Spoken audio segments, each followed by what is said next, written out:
parti comme c'est parti, non? Ça risque d'être compliqué et je pense qu'on va avoir de gros soucis, effectivement. Ça va être compliqué, mais il n'y a pas que les conditions naturelles, quoi. Enfin, je veux dire, il faut regarder le gaspillage aussi. Dans 10-15 ans, honnêtement, je ne sais pas. Ça fait 74 ans que je connais le Flumour, j'ai toujours eu de l'eau. Non, on a 20 ans, il n'y en aura plus. Je connais mes deux rivières. Quand j'étais petit, je descendais pêcher les truites à la mer. Il y en avait tellement que... Vous voyez les légumes là, ben, c'était des bandes de truites comme ça. Maintenant, il n'y en a plus une, déjà. Non, je pense qu'il n'y en aura plus. Ah, bonne question. Mon beau-fils est agriculteur. Je pense qu'il faudrait prévoir déjà, il aurait dû déjà falloir prévoir des barrages pour déjà retenir les eaux des montagnes. Ça commence à se vider, donc je dirais non. À mon avis, je suis d'accord avec le monsieur, dans 10 ans déjà, il restera beaucoup moins. Derrière chez moi, il y a un cours d'eau qui est déjà sec depuis 5 ans.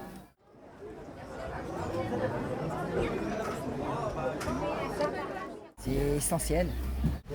Crucial, on ne se rend pas compte, mais c'est la base de tout. Et les jours où ça manque, on s'aperçoit qu'on est bien embêté, mais voilà.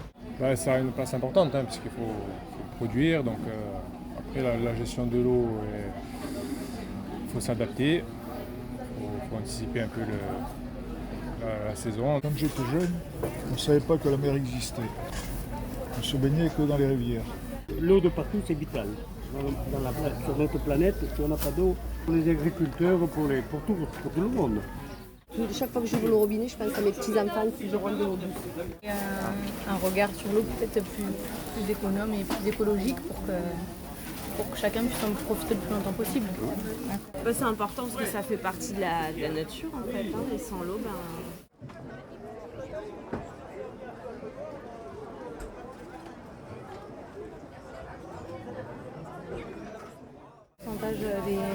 de construction sur les sols, ça n'a rien à voir. C'est le plan local d'urbanisme qui régit les constructions, les endroits où on peut construire, urbaniser ou laisser la place justement à la nature.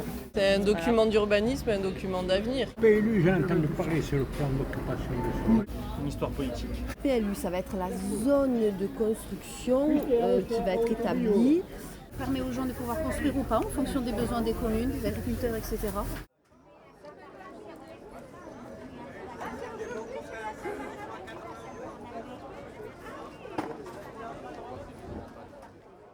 Oui, plus le PLU s'étend, on va dire, plus on tire encore sur ces réserves, en tout cas cette eau.